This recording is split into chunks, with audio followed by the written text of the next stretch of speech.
父权制让我做硬汉，让我有泪不轻弹。几乎每一个男人在他生命史的某一个阶段，一定会体验到男性气质焦虑。让男性意识到传统的性别文化压迫着女性，其实男性也受害。我是一位从事性与性别研究的学者，正在做的是一个男德班。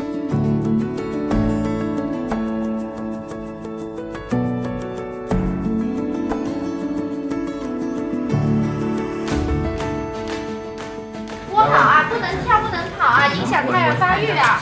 对。当时听说有一个叫女德班的词嘛，我们就叫男德班吧，学习怎么做一个好伴侣、好父亲。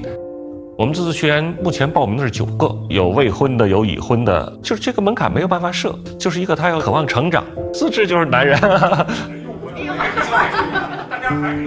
因为最近这个社会上对性别的话题特别的尖锐，我们理工科的话，大家讨论的比较少，看看大家是怎么对待这个问题的。我是因为我爱人推荐我过来这个学习一下，我的第一反应是抗拒，自己觉得嘛，在男德这个方面我没有，至少是没有缺陷，因为我们夫妻之间的这种默契或者说信任吧，所以我就过来听听。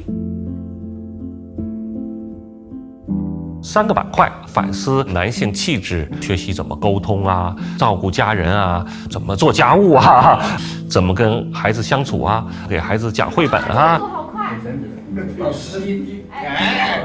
男人总是保持一个僵硬的一个硬汉的一个冷漠的形象，所以呢，我们会通过这样一个环节呢，挑战一下，让他们脸红一下。这个过程当中也发现，哦，原来没有什么。弄一个大水袋绑在身上，不可能完全体验到女人快临产时那个感受。如果她体验到了女性受到不公正的待遇，而这种待遇应该改变，我觉得就可以了。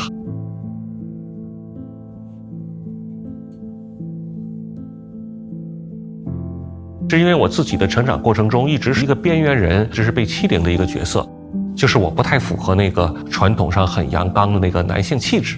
他们打我的时候还会说二椅子娘娘腔。所以当我对于男性气质研究越来越深入的时候，很多东西就迎刃而解了。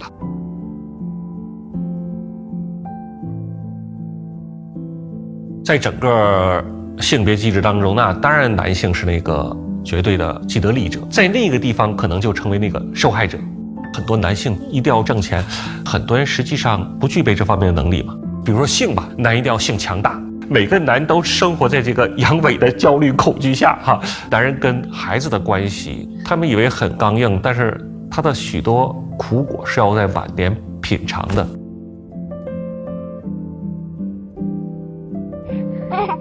我们家家务基本上是我承担了70%-80%。从我的孩子一出生，我非常的投入，复制角色。现在他25岁了，我们也基本上无话不说，体验到幸福感，生命当中特别富足的宝贵的资源。在我们这一代当中，我很少父亲能够跟孩子很亲密交往。我的男人应该是越来越具有性别意识了吧？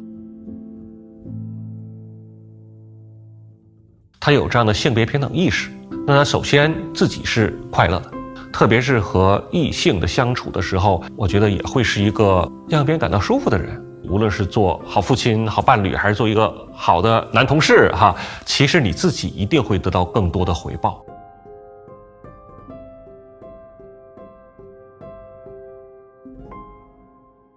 作为一个从90年代就关注性别意识普及的人，我看到这样对立是挺难受的。但是实际上这个是一直存在的。女性主义内部也在吵架，女性主义和其他也在吵架，这个是一直存在的。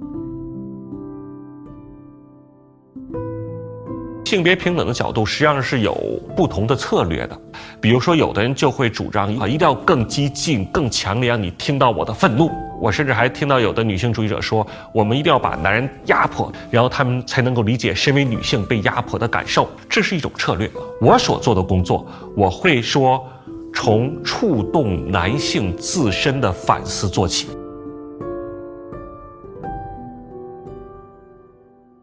我们相信每一个人生命终点的时候，他想要的一定不是别人通知他又升官了哈，他想要的一定是我们的家人、孩子坐在我们身边，握着我们的手，告诉我们说：“你是个好爸爸，我爱你。”所以我相信一定可以用这些人类最基本的向往和这些感情去触动男性，更多的关心伴侣、关心孩子，那女性所承受的压迫就要减弱嘛，然后这样也就促进了性别平等了。各种各样的评论，我觉得这也很正常。最大难点就是招缘。坦白的说，成年男性不太爱学习。我们大家做的呢，实际上是一个面对过去几十年进行反思的这样的一个工作，这些都是非常困难的。我从来没有期望说每一位朋友来这里3天之后就会成为一个性别平等的革命者或者怎么样。我自己也是走过了几十年的时间，促进整个社会的改变，这是一个非常漫长的过程。你传达一点声音，你尽自己的努力去做一点事情就行了。